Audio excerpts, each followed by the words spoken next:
Good afternoon, dear colleagues. Welcome to this webinar on biodiversity, and in particular, how we integrate biodiversity in asset management.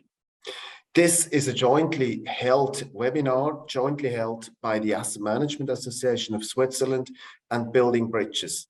For both organizations, biodiversity is a key topic. And while we run this today as a webinar, nothing beats personal contact. So let me tell you why. A few weeks back, I was on my way home from a conference. I met Nathalie Borgeaud, who's a speaker today.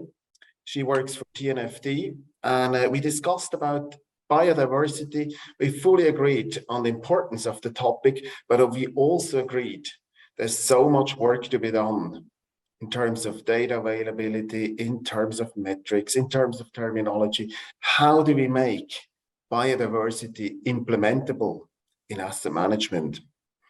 And we decided, still in a train, in a first step, we could do a webinar on biodiversity, and here we are.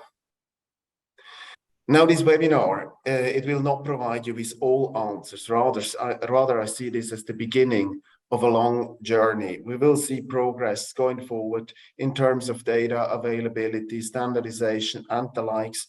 And we very much look forward to update you in a further session on this. Now, the way we structured this today is as follows. We first going to hear a keynote from Laurent Ramsey.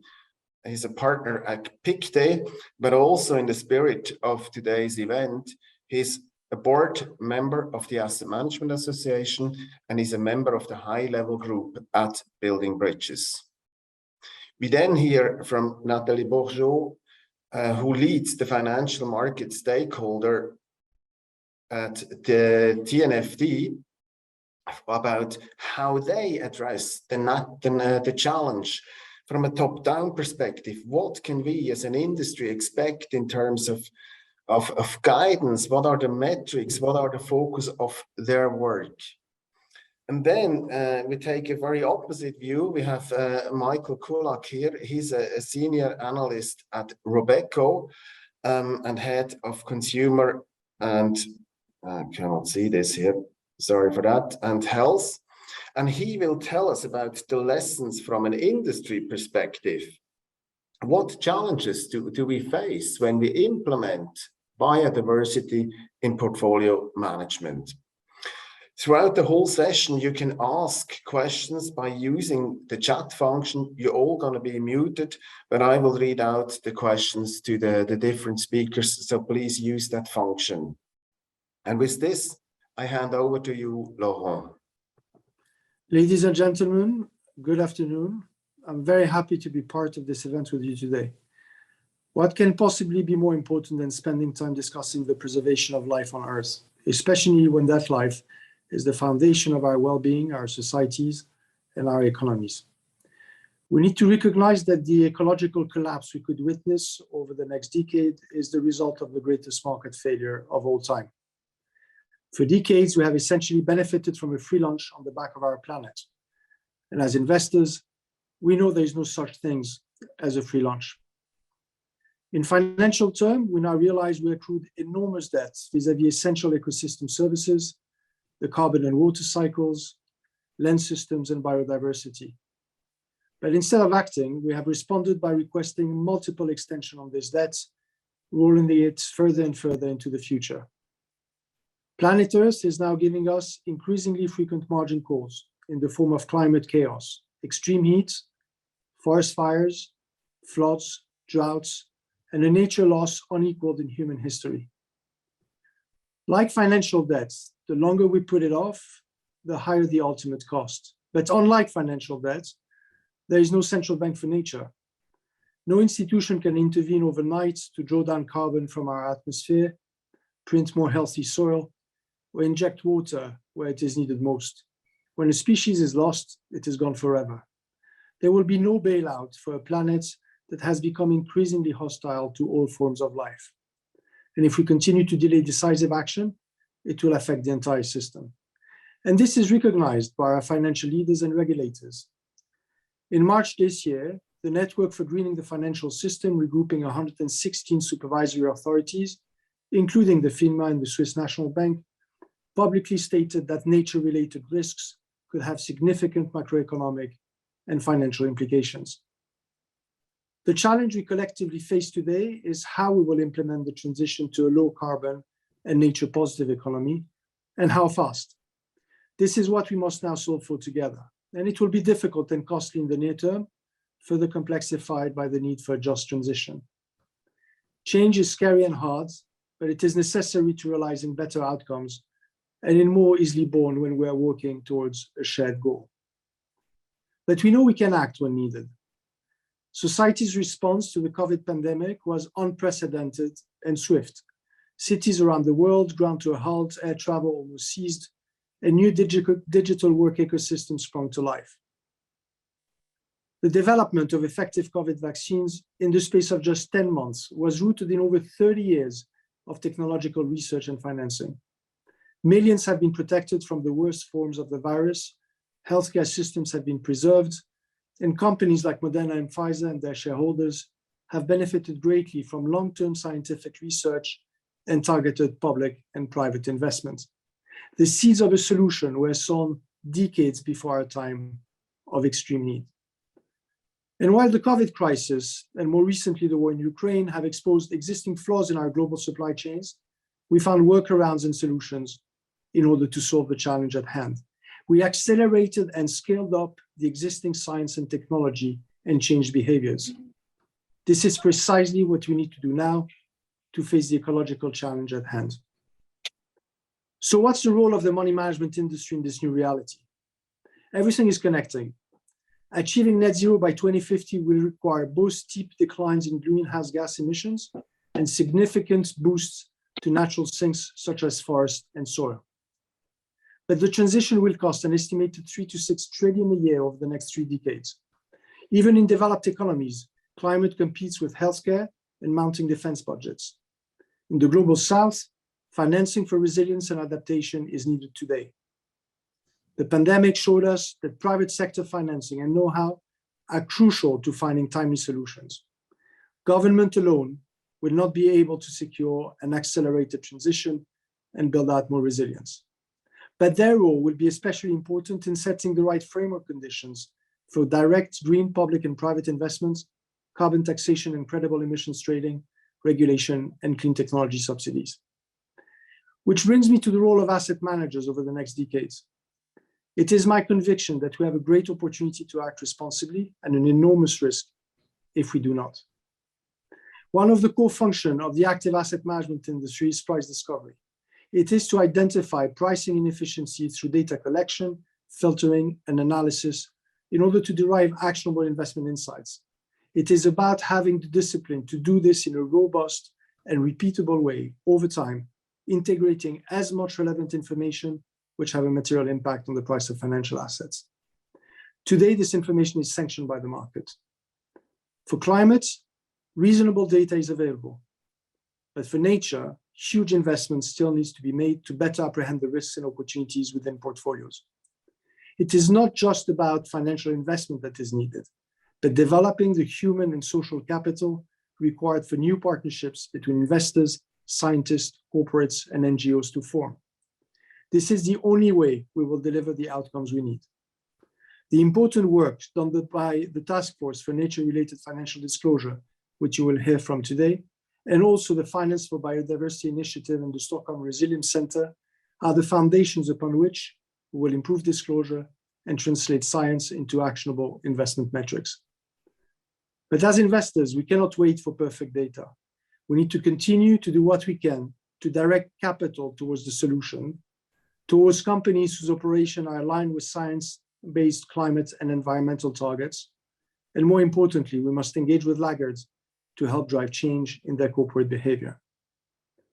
Our capacity to take decisions based on long-term considerations will be critical to staying the course in the face of short-term pain. Our world will be characterized by increasingly frequent exogenous shocks. We must focus our efforts on building a system that can help weather these shocks and thrive in spite of them. For this to happen, all parts of the economy must shift for individual choices to have the most impact, the system must provide viable, environmentally friendly options for everyone, not just the affluent or the activist. And this brings me to the heart of the Building Bridges mission, which convenes us today. Launched in Geneva in 2019, Building Bridges is a collaborative effort that aims to advance sustainable finance in Switzerland and around the globe. It is a movement coordinated by a diverse group of constituencies, each bringing their own unique perspective to ensure that the week-long program from the 3rd to the 6th of October at the Centre International de Conférences in Geneva raises the right question and inspires action. Building Bridges is grounded in the conviction that the scale and complexity of this transition requires concrete and long-term collaboration between a wide range of actors, such as the UN, international organizations, the financial community, asset owners, academia, NGOs, private sector networks, Swiss national and local authorities, and other governments. In that sense, Building Bridges defends a systemic perspective and a global discussion, including emerging and frontier markets who need urgent investment in adaptation and resilience. It is in this spirit that AMAS had convened us today around the crucial topic of nature and biodiversity. In conclusion, I believe that we all have a responsibility. There will be cost and complex trade-offs that we'll all have to bear in the short term, but opportunities for us all to share as the global economy transitions towards a better and more sustainable one. We, here on this call, play a particularly central role as stewards of long-term savings. We all have the capacity and the responsibility to focus on delivering value for the next generations, because without a well-functioning planet, we will not have a well-functioning economy. Thank you. Thank you very much, Laurent. I quickly check whether there are some questions. For now, I can't see anyone other than an information on another event on biodiversity. With this, I would hand over to you, Nathalie. Hi, I'm very happy to be with you today. I'm in fact in New York at Climate Week, where we talk about climate, but we talk also quite a lot about nature, the two being intertwined, as you very well know. So very happy to be with you today. And I will try to explain what we're doing with the Task Force on Nature-related Financial Disclosures. But maybe so I'm Nathalie Borgeaud. I'm at the TNFD, the lead for financial markets engagement. I have a career in banking. I've worked many, many years with Citi, Chase, at the time when it was not even JP Morgan Chase, with BNP Paribas. So I sympathize with the work that you are conducting as asset managers. Let me maybe come back to why we're having this conversation. What is this ecological disaster that we're talking about? And maybe we can go to my first slide. Yes, so what is going on? Well, today, scientists tell us that half of our global ecosystems are already in a condition that are not in condition to provide services anymore. Half of our global ecosystems throughout the world. This has happened, it has declined in a matter of 70 years, 70. This is unprecedented speed. In the past, in historical changes of the earth, when you've had changes, it has taken many, many years, and species have had time to adapt.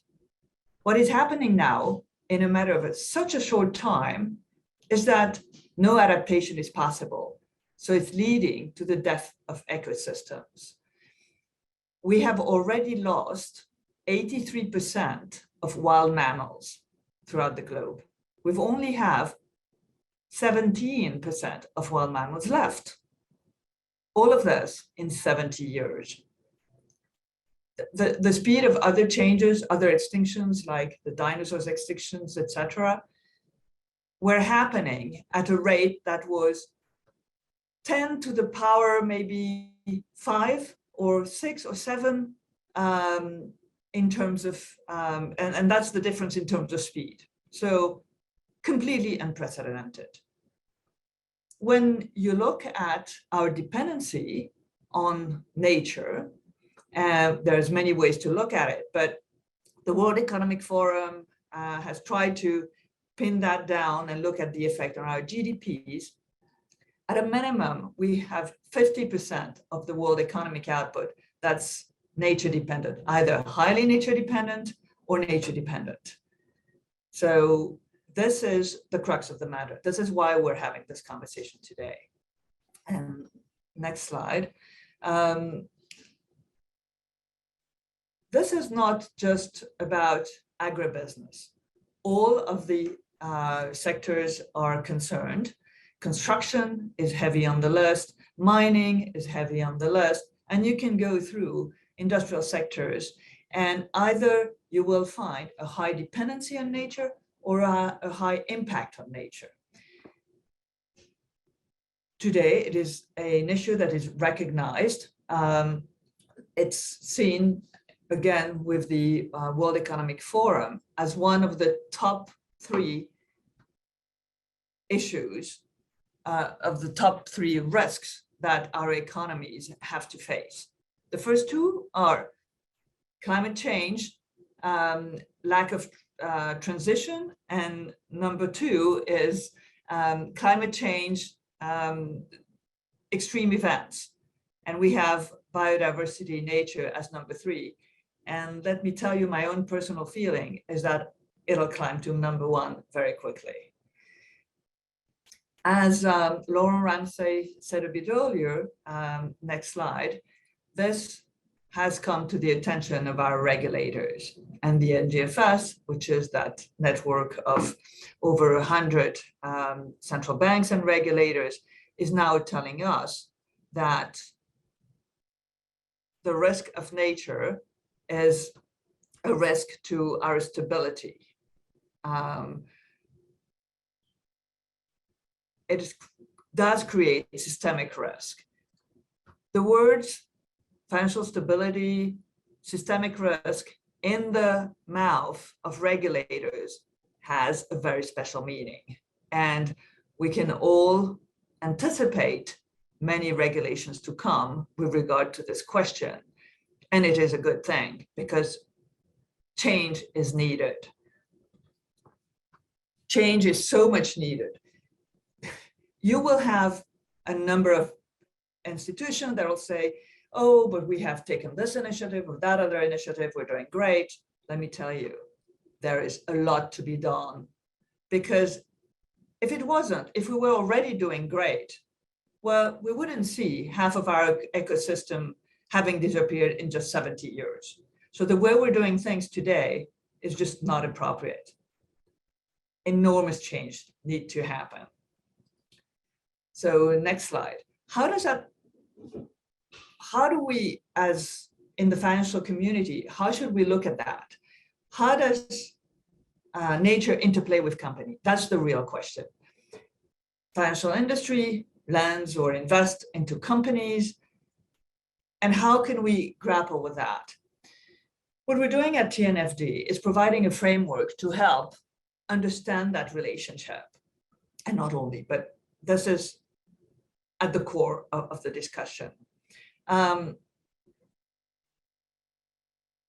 Companies will be either dependent on nature, the construction company will need cement, which will need sand, you will need, I'll go through dependencies a bit later on, but so dependencies, impacts, companies indeed do have impacts on nature, and those impacts are categorized by the group of scientists called IBAS, which I don't know whether you're familiar with. IBAS is the equivalent of IPCC, IPCC for climate, EBAS is for nature. The EBAS tells us that there are 5 big type of pressure points that companies have on nature. The 5 are land use or ocean use. They're over resource harvesting, pollution, and at the same level of priority, pollution and climate change, which you're very familiar with. And the 5th one is invasive alien species. Those are the 5 main drivers of impact on nature. And those are the things that we all need to follow closely, and obviously to see diminishing over time, because that's where we're hurting nature and creating this ecological disaster that we're seeing.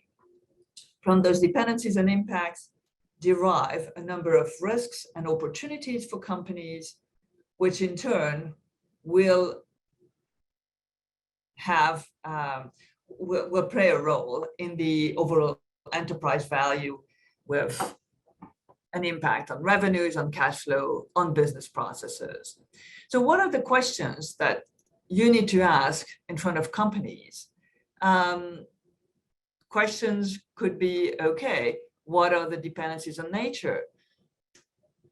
Have those been fully understood, measured? Are there some strategies to limit that dependency on nature? And it can go all the way through the supply chain, very obviously, because you have those direct dependencies, but you also have indirect dependencies through the supply chain. In the same manner, as I explained a little bit earlier, you have to have a good understanding of what the impacts are of a company on the state of nature. There are a number of things that are available for this, a number of tools, and TNFD helps going through that. On the side of opportunities, a lot of people are often saying, okay, what are the opportunities? What about nature-based solutions? Nature-based solution is absolutely great. And indeed, they need to be financed, looked at in detail. But there's one other thing that shouldn't be overlooked, and that is equally important, if not more. It is to look at how impacts can be reduced. Any reduction of impact through a different business process, through a different business model, can be absolutely wonderful. You look at textile industry, for example. Textile industry, there's a lot of waste. A lot of textile is produced, and because of fashion, it ends up never being sold and being burned. Some new business models are now selling just on demand. You know, there's once you have the demand, there's the production, and it is only what is on demand that is being produced. That reduces waste tremendously. It's just one tiny example of a change in business model that is nature positive, and that is not one of your usual nature-based solution of maybe restoring a mangrove or the things that you're maybe more familiar with. Just to go again and explain again a little bit more about those impacts and dependencies, because this really is at the crux of the understanding of what is going on. Land and ocean use, number one impact. This obviously has to do with deforestation, land use, but not only. Land use can also be over construction, obviously, or constructions of roads that will separate different ecosystems and as a result be really negative to the ecosystem. ocean use could be the creation of new ports.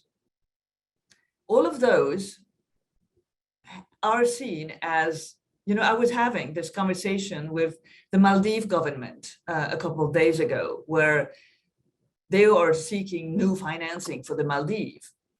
At the same time, they're trying to develop the economy of the Maldives, and developing ports, for example, is great for tourism, but at the same time is killing their own corals and the pristine ecosystem that they're thriving on. So it is a very complex equation to solve, but nevertheless, they will not be able to move forward if they are not assessing the real impact on nature on their grounds. Second impact, resource harvesting, depleting fish stocks. I'm gonna go pollution, climate change, etc. All right. I have a question as to why did I travel to New York? Well, I traveled to meet people, but yes, this has an impact. Travel has, unfortunately, an impact on this planet. Maybe we can go to my next slide.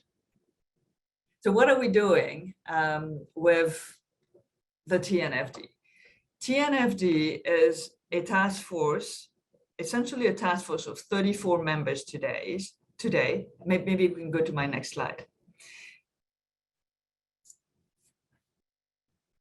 The one after that, please. Yes, thank you. So 34 task force members that are both corporates and financial institutions. With the 34 members, we're drafting the TNFD framework. So they hold the pen. And we at the TNFD Secretariat do help them. We also have a forum of members that accompany our work, which represents over 600 institutions. This forum, I would strongly engage you to join so that you know all about our work and participate in the various events that we carry. One thing that we're trying to do in delivering this framework, that is a framework that handles, maybe in my next slide, it's both a risk management framework and a disclosure recommendation framework.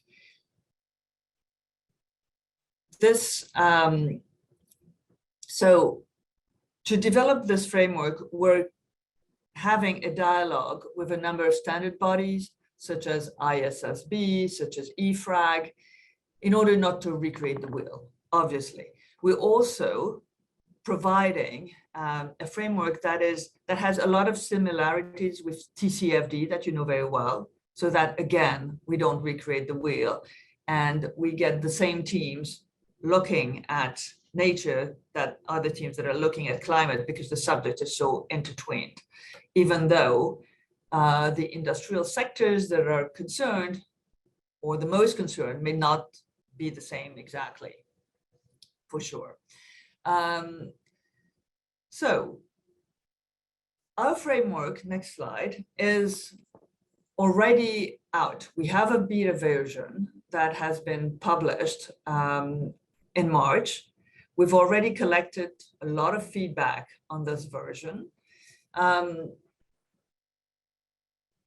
We're asking you, it's completely public, to come have a look at our framework and do feedback.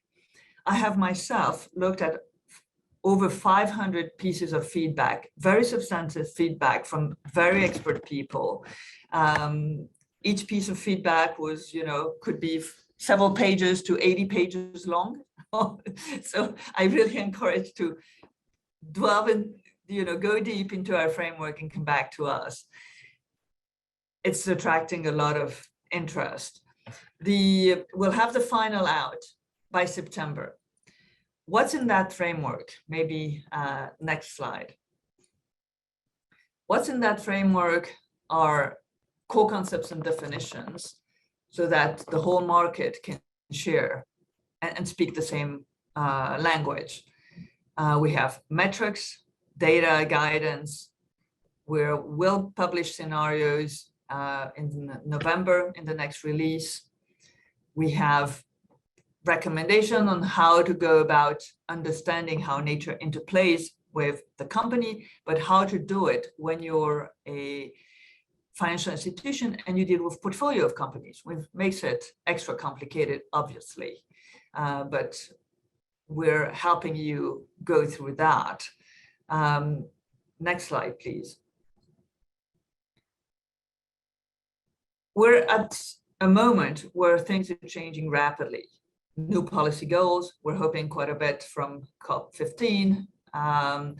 We're discussing with a number of institutions such as SBTN on target setting, and we actually will deliver a paper that will be co-written between TNFD and SBTN soon on target setting, because everyone wants to understand where we're heading. What's the North Star for biodiversity? What does good mean in order to apply that then sector by sector and understand what it means then for portfolios? Where are we heading? There are plenty of new developments on data. Obviously, I was just this morning at a conference with Planet Tracker at UBS, UBS Asset Management here in New York, where there is very interesting research done on data, and we have at TNFD launched a data catalyst where many data providers, be there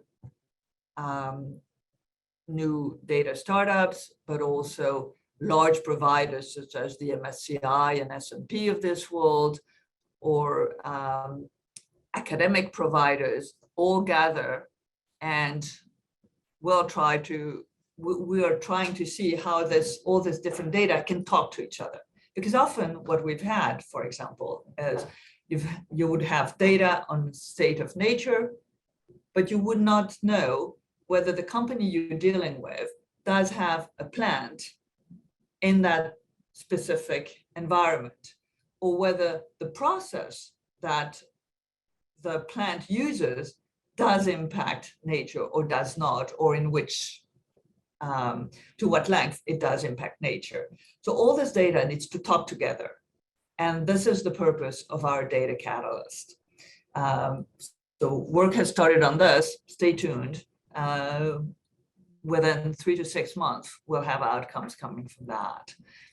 Obviously, they're also shifting investor expectations, and I'm sure that if you're attending this webinar, is that you're very aware of that shifting expectation on nature. Next slide. There's quite a bit of tension to manage on either being very prescriptive or leaving things open, because you all sit in different jurisdictions, and you are going to have very different types of regulations applying to you. And I'm saying you're all sitting in Switzerland, obviously, but you're dealing with companies that are sitting all over the world. So that's where it will happen. So this is a tension that we're trying to look at within our framework. So maybe we can go to my very last slide, because I'm told I only have a couple of minutes left. And so in our framework, we have matrices, and a first paper has been released. The next paper is coming in November, and you will have things on risk and opportunities coming to you in November. What's in front of us?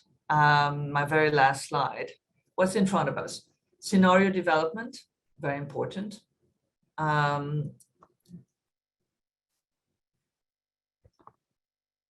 more work on metrics and targets. I mentioned the paper with SBTN on targets, very important. What is crucial is, in fact, that all institutions, or as many institutions that have some financial power, do start taking nature into account in the way they address their portfolios. That's what's the most important. So whether you follow TNFD, whether you follow, maybe I shouldn't say that, but whatever you follow, it is important that biodiversity and nature becomes an integral part of your strategy, an integral part of your investment thinking, of all of your different internal processes where decisions need to be made. The question of nature and how it impacts your portfolios should be addressed, understood, and I am sure that means a lot of work for all of you. And I'll stop here. Thank you very much, Nathalie. And I got one question, and it is about sharing the slides. The answer is we will check with the speakers if and through which channel they are willing to share the slides, but you will hear back from us. In the interest of time, I move on to Michael to give us some insights from the daily work on the portfolio management side about biodiversity. How do you handle this, Michael? Thank you very much for the introduction. I'm really happy to speak to you. Biodiversity and nature are two topics that we've been doing quite a lot of thinking around recently. We always touched aspects on it since in terms of like our ESG integration, but since 2020 we're really accelerating our investment in research to better understand this topic because it's so complex. So I'm very happy to share some of the thinking where we are at the moment, but there is still quite a lot of work to do, so any feedback is very welcome. I wanted to start by just giving you a bit of a background on our history, our heritage when it comes to sustainable investing. This picture might be familiar to some of you, but perhaps not to everyone. In 1995, there was a company called SAM, Sustainable Asset Management, which was founded here in Switzerland. It's the same company that was later called Robeco SAM, and we are now called Robeco Switzerland. In 1999, we launched our first sustainable equity fund, and around the same time, we started collaborating with Dow Jones on what would later become Dow Jones Sustainability Indices. In 2001, we launched one of the world's first sustainable water funds. This fund is still running today here in-house for more than 20 years. With a pretty good track record. We've been doing some sustainable private equity investing around that time as well. In 2005, we were acquired by a Dutch asset management group, Robeco, and that's how the Robeco SAM brand was created. We are called Robeco Switzerland now, but the brand Robeco SAM, you will still see it because we use it to label our sort of most impactful strategies with the highest level of sustainability integration. In 2010, Robeco Group have decided to integrate ESG across all assets under management. And this is something that our sustainable investment research team here in Zurich is working very intensively on. In 2015, we launched our first impact investing platform. And a few years later, we launched our SDG equity and SDG credit fund ranges. So we have our own methodology here in-house when we rate companies' contribution to sustainable development goals, including those goals related to nature and biodiversity. And then we use this framework to run these strategies. We have released some of our scores this year, open access to our clients, and we plan to kind of open up our IP more and more going forward. Since 2020, we launched a number of other sustainable investment strategies. So you can see a bit of acceleration here as well, because this is something where we want to be doing more and more of.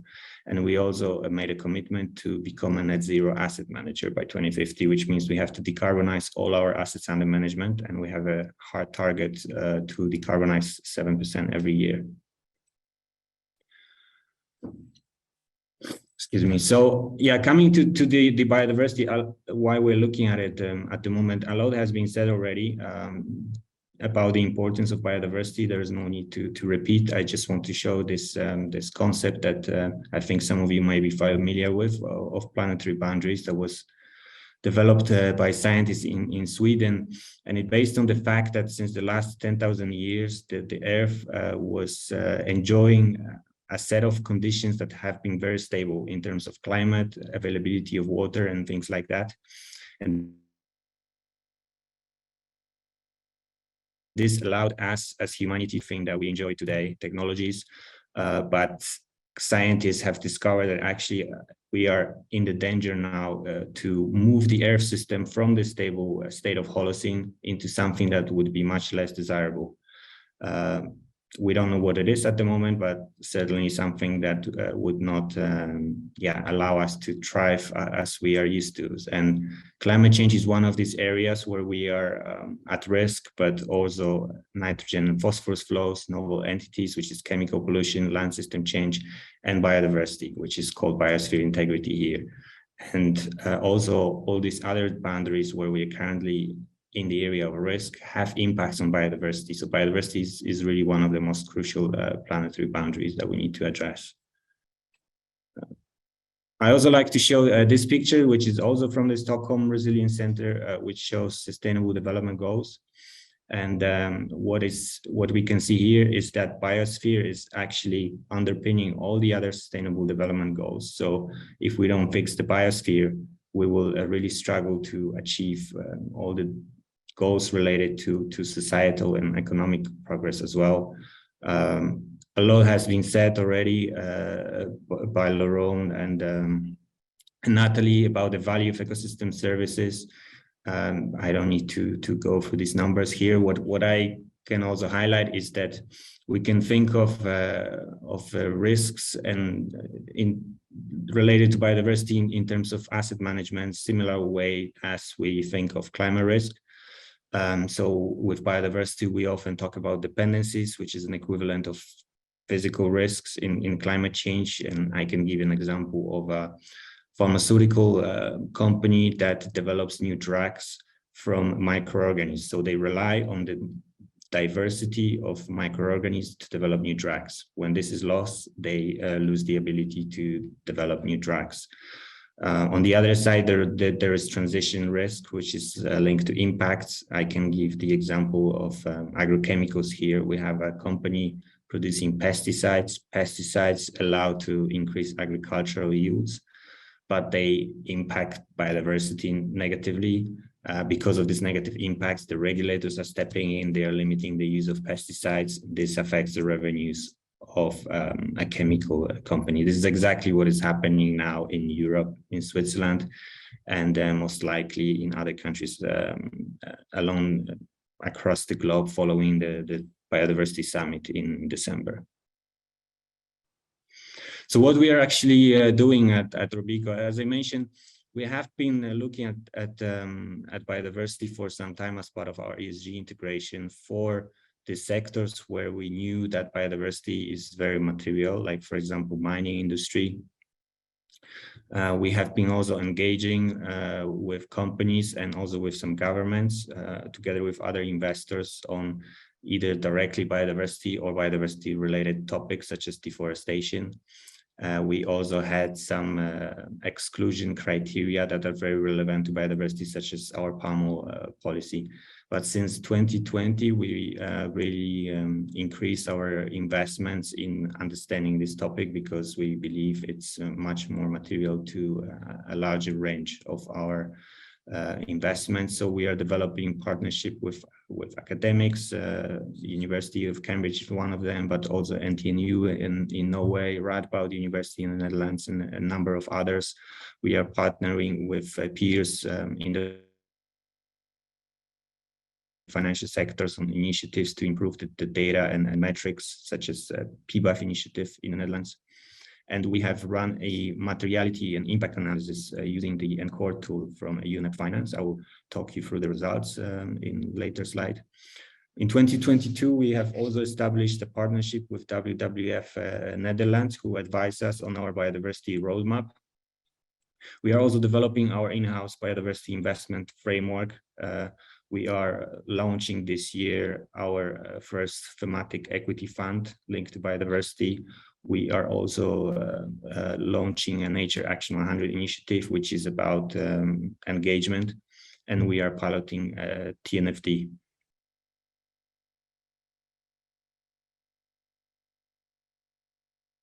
So coming to the materiality analysis, which is where we really started to understand better what is the range of our exposure across all our assets under management. We have done this analysis in 2021 using ENCORE.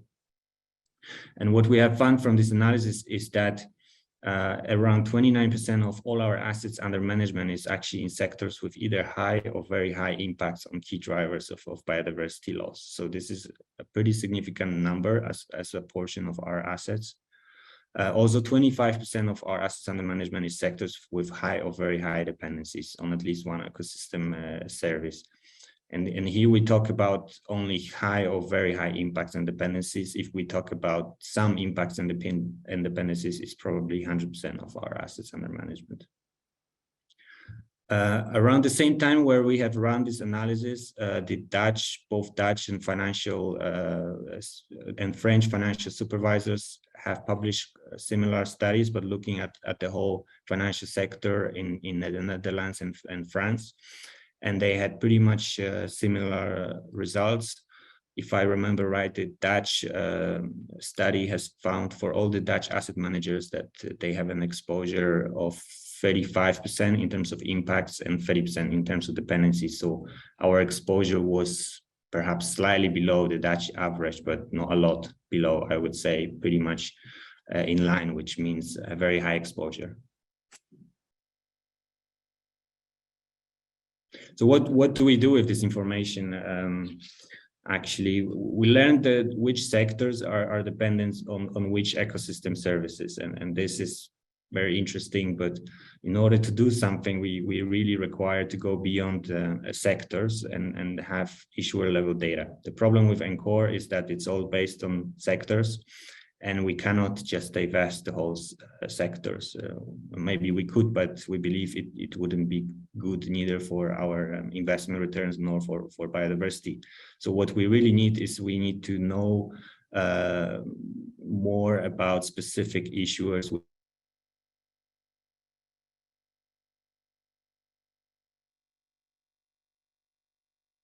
within companies who are less exposed and which we can help to influence through our engagement. So we went to the market and we look at the data initiatives. There's already a number of initiatives where you can acquire data on biodiversity footprints of individual issuers.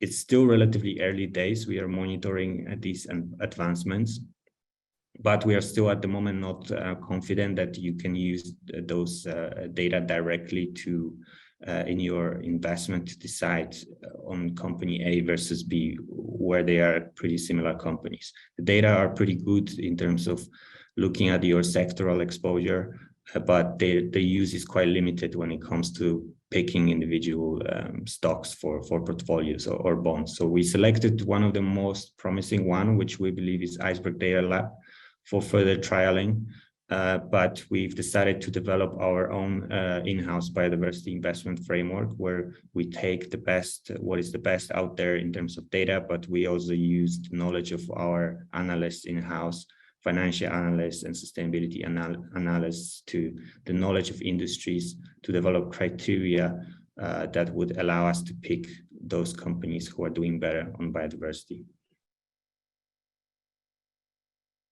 This is still in development, but a general framework looks like this. It's largely based on the methodology that we have to rate issuers on sustainable development goals. But this one is focused purely on biodiversity. On the top, here we have a 2030 goal, which is to halt or reverse the drivers of biodiversity loss. This is a goal that is largely aligned with the Convention for Biological Diversity. On the left-hand side, we have drivers of biodiversity loss that Nathalie mentioned before from IPES, climate change, resource exploitation, land and sea use change, and pollution.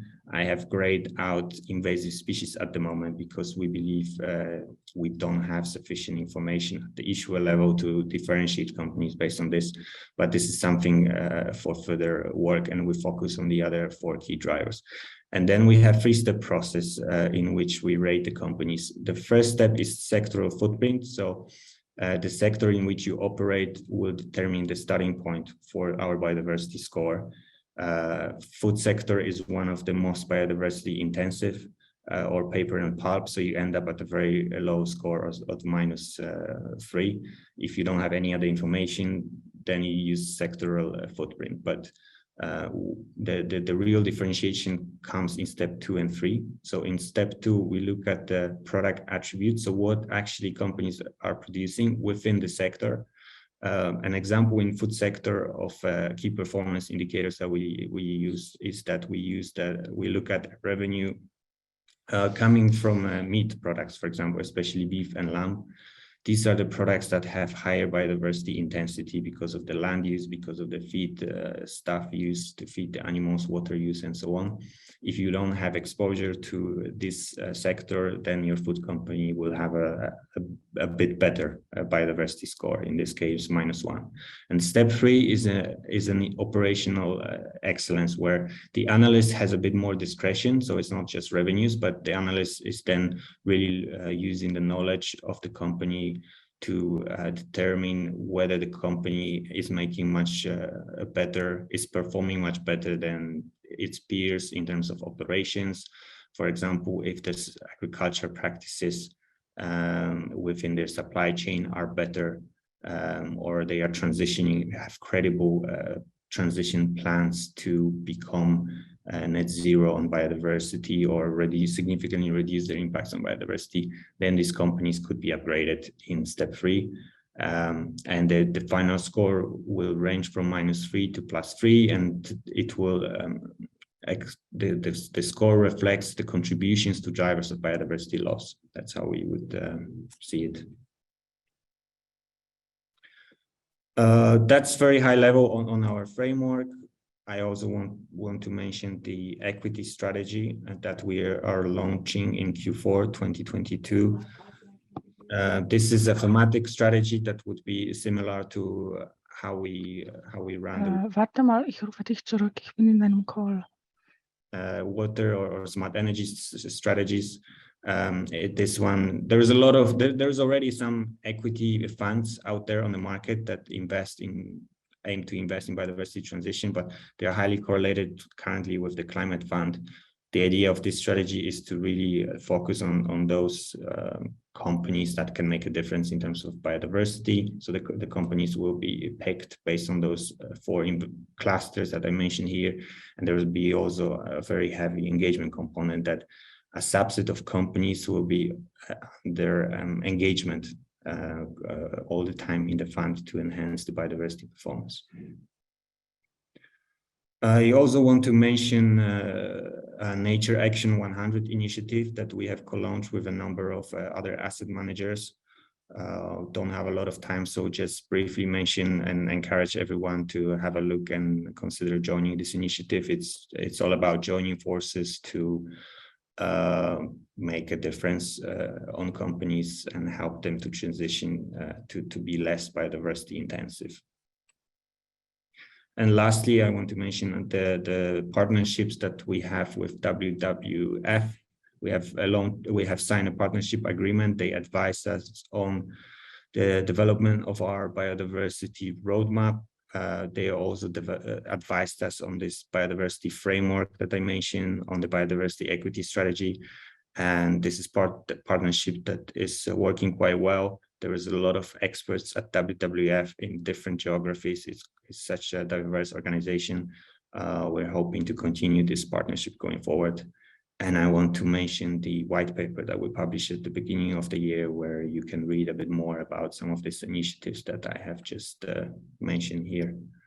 So with that, I will close here. Thank you very much. Thank you very much, Michael. There's a question for you. I read it out. You may see it also on the screen. What action would you take if a company is proving poor results on your biodiversity scoring framework? Would that prove an exclusion, or would you work with them to improve the scoring through a biodiversity action plan? Yeah, that's a good question. Exclusion is really the last resort for us. So how the score will be used would we like we have with our SDG score. So we have some strategies that are impacts strategies, and they only invest in the companies with very good scores. There is other investment strategies that actually invest in companies with not so good score, but where they see potential for engagement.